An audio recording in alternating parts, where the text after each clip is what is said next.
Hey folks, Lily here. I just want everyone to know that the struggle to protect Black lives is on our minds and in our hearts. With that in mind, please go to communityjusticeexchange.org/NBFN directory and find somewhere you can send a donation to, or just, look around on Twitter, wherever you can find legitimate bail fund links. People are out there fighting for their lives, and they deserve your support.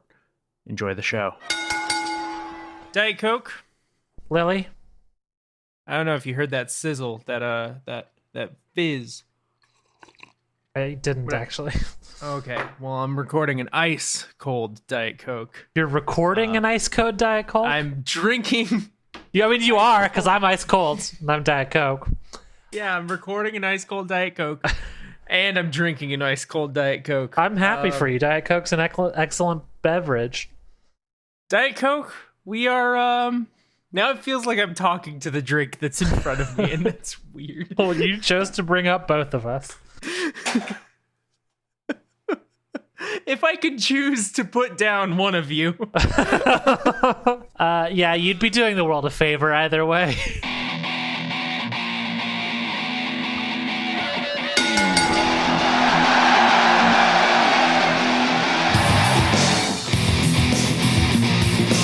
Welcome to the Big Match Minute. I'm Diet Coke with my co-host Lily. I'm also a co-host. It's not a status thing. We're just both co-hosts. This is the show where we take wrestling matches that are of some personal significance to us because we think they're especially weird or interesting or whatever, and we break them down minute by minute, and who knows what the future has in store for us, except for us and you in a second when we talk about it. Yeah. Hey, Diet Coke. How you feeling? How you feeling this week? I'm feeling good. Cool. A lot of exciting things going on with the Big Match Minute. One, it exists as of this recording that we're making right now here in recording time. The first episode of the show posted this last Sunday. Any given Sunday. This one happened to be the last one. Yeah, which also happened to be, actually not coincidentally, when the Money in the Bank pay-per-view happened. True. I kind of, I figured we were ready, and then that happened to be coming up, and that was when I impulsively decided to make this a Sunday show. Hell yeah. We are a part of the Noise Space network of podcast shows. Oh, I thought it was No Eyes Spotchy. It's not No Eyes Spotchy? Do we need to reconsider who we're signing up with now that it's not No Eyes Spotchy? No Eyes Spotchy. No, that's actually Noise Space. That's a huge upgrade, actually. No, they're great. No Eyes Spotchy, they're a little, I don't know about them. I was a little unsure, but I trusted you when we said we were signing up with them. Okay, cool. Well, I'm glad you trust me. With my life, Lilith, with my life. That's a bad move. Well, I could barely keep myself my life is alive. in your hands, Lily. What does the future have in store for this podcast? That's the question at hand. We've talked about how we kind of came up with this match while we were watching. We came up with this podcast while we were watching. Yeah. We actually originally came up with it while we were watching the Boneyard match at correct. WrestleMania 36, and then I said, hold on, let's wait a minute, let's watch the Firefly Funhouse match, because I was like, that one's probably gonna be fucking great. Yeah. And we can apply this concept to both matches. Now, it is worth mentioning that we were very drunk and very rowdy while watching both of those matches. Sure. When they were live. Yeah. And so we may have gotten a little bit too enthusiastic. I stick by the Firefly Funhouse match. I've had a good time every single minute. Yep. And I see myself continuing to have a good time every single minute. Now, this Sunday, Money in the Bank pay-per-view happened, which had a similar cinematic match. The Money in the Bank match, which was both the men's and women's Simultaneous ladder matches. Simultaneous ladder matches where they fight up the tower, the WWE headquarters. Yes. Featuring a number of things, including 2 murders. That's very important. I would argue 3, considering that spot Carmella took at one point. Yeah. Hey, that's fair. Yeah. That was bad too. And like a 3/4 of the way through that match, Diet Coke was starting to make some noises, like almost like you just dropped a couple Mentos in her. I was getting excited. Yeah, I would say that's a fair analogy. Yeah. And I very quickly I said, like, we're gonna have to choose because we can't do this one and the Boneyard. Yeah. And then I made the call because we were drunk that night too. It's true. And so I said, let's sit down, let's watch both of these matches stone cold sober. Yeah. And let's make a call. Now, Well, that's Stone Cold is famously rarely sober. So like I don't know what you mean by that expression. all right. He loves beer. He's got his own wine that he sells now too. Yeah, but he's also, he drives things like milk trucks, and I have to imagine he's a responsible motorist. That's true. He Stone saves Cold his Steve beers Austin. For the end of the match. He does a lot of things, but I wouldn't accuse him of Stone being Cold did not drive the irresponsible. milk truck. That was Kurt Angle. I'm thinking he had the beer truck. He jumped the milk over Booker T in the grocery store, though. Yes, That was the is Stone Cold milk connection. Yeah, the Stone. Well, he was also in the Got Milk commercials. Yeah, I feel like he also like drove some shit into the ring. He drove a beer truck into the ring and sprayed the corporation with beer. I have a very vivid memory of him like riding an ATV into the ring at one point. Yes, he did do that. Yeah. We are getting so far off track right now. Sorry. So I wanted to ask your opinion first, because we did just do that. We watched both the Money in the Bank match from this year and the Boneyard match. Yes. In opposite order from what I just said. That's correct. Now, Diet Coke, what do you think we should do for the next round of minutes? I think we should have a productive conversation about it, but also I think we should start that by counting down from 3 and then both saying what we think we should do next. Okay. Ready? Yes. 3. Okay, you didn't say 3. I was kind of thinking you would just do the okay, countdown. so I'll do the countdown and then we'll both say it. Okay, good. Okay.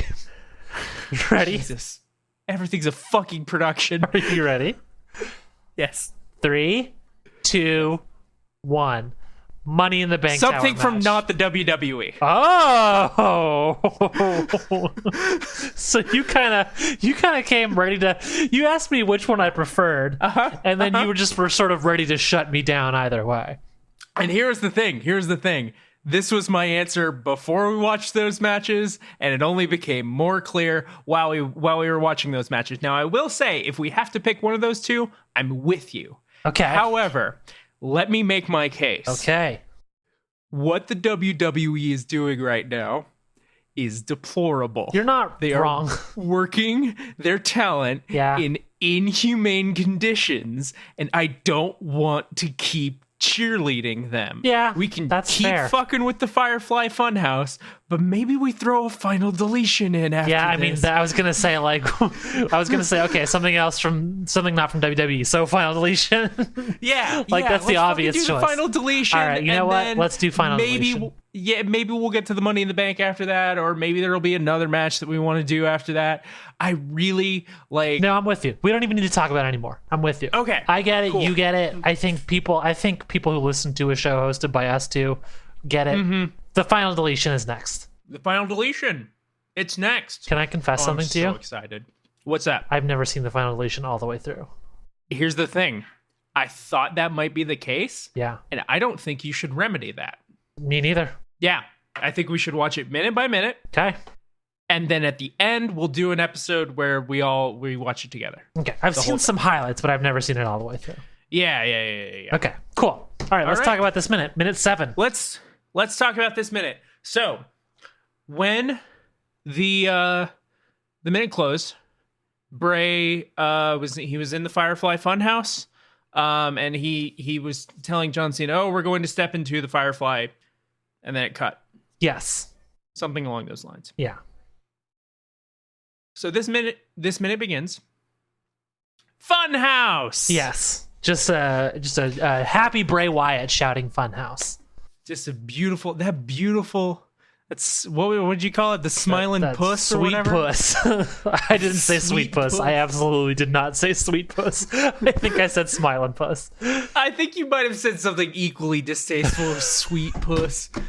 I think you said sweet hairy puss or something like that. I might have said sweet. I mean, he does have a sweet hairy puss. I'm not gonna lie. He does. That sweet hairy puss. And for those who didn't listen to last week's episode, I established that puss is old-timey slang for face, and that's true, and you can look it up. It is. Sure. Cookie puss. The established precedent. Cookie puss. Great. Okay.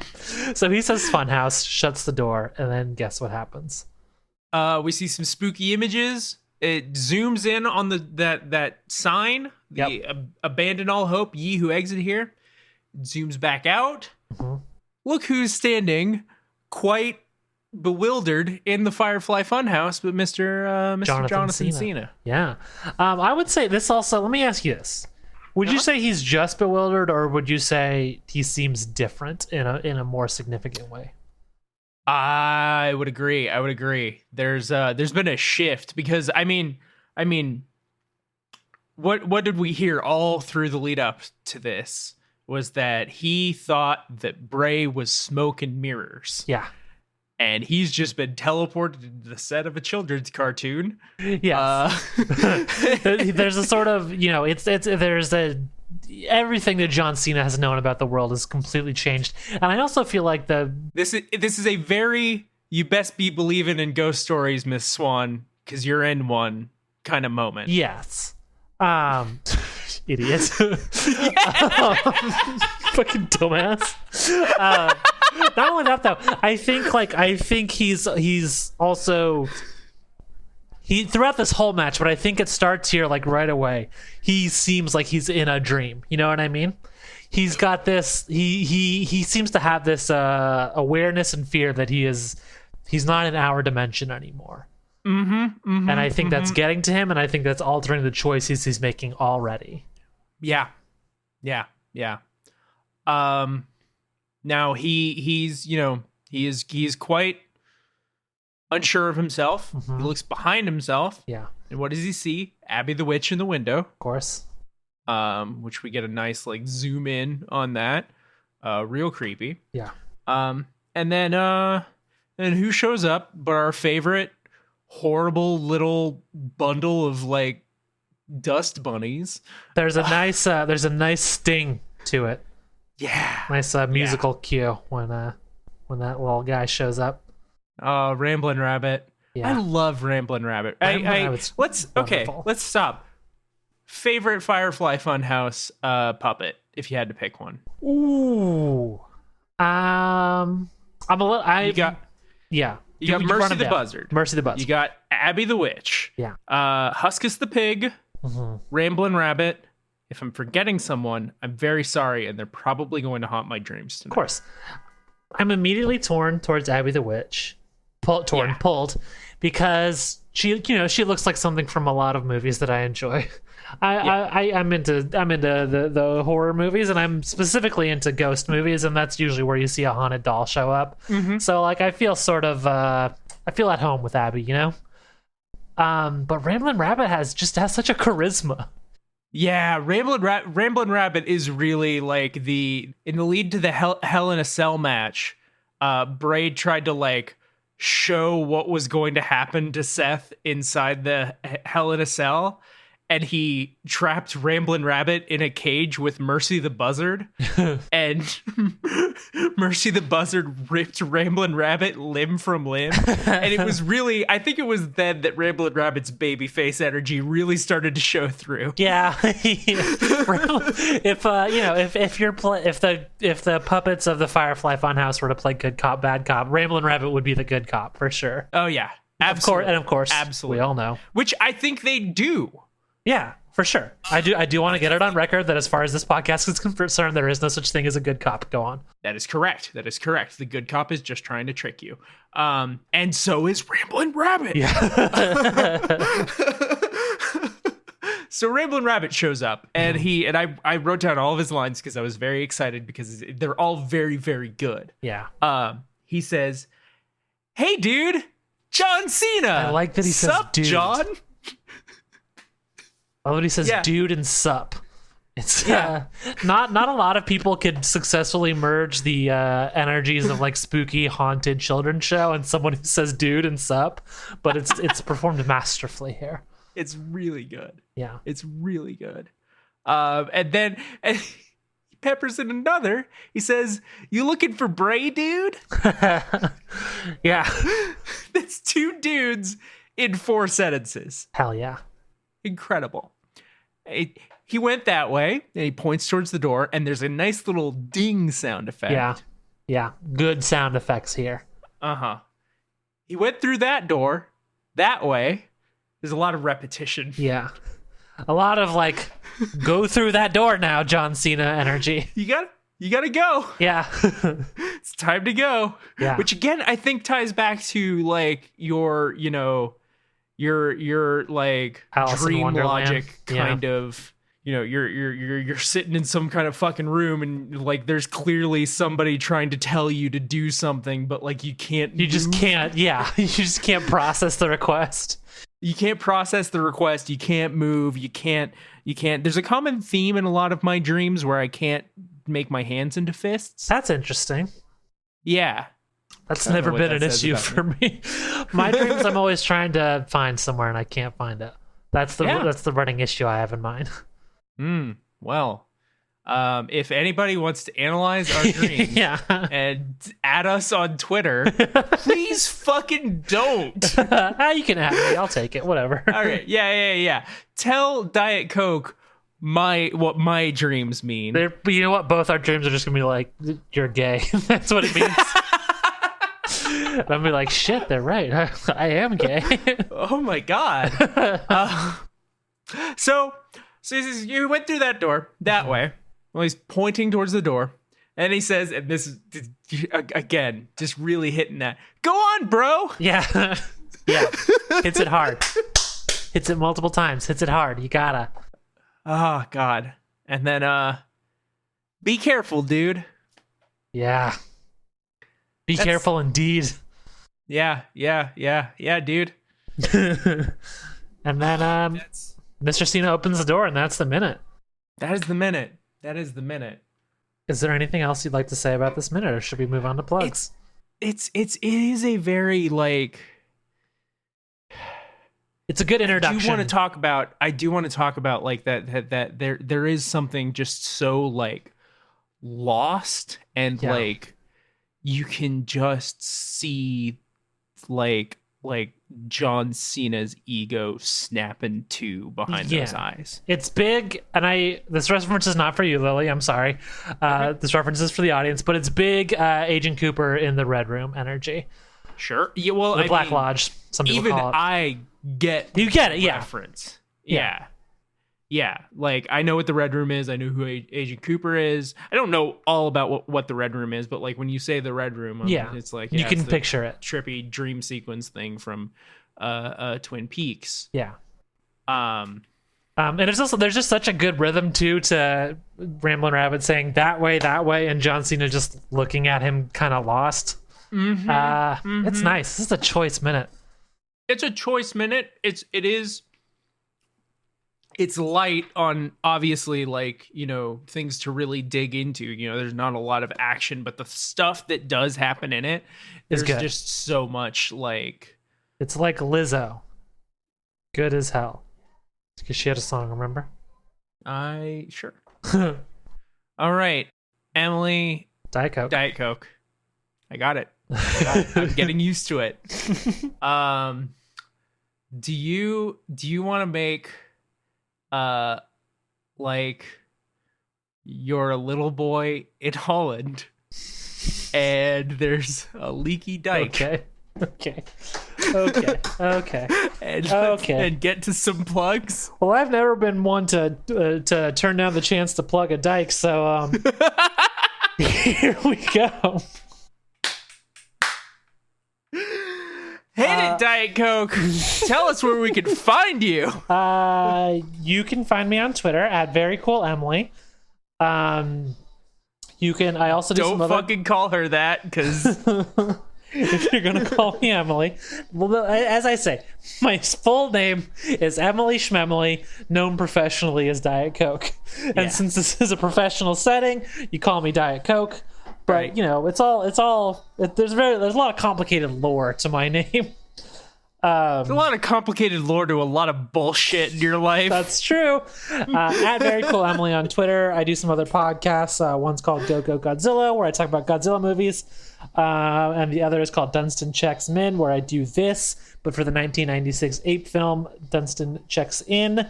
I also stream on Twitch. If you want to find my Twitch channel, you can just go to dietcoke.cool.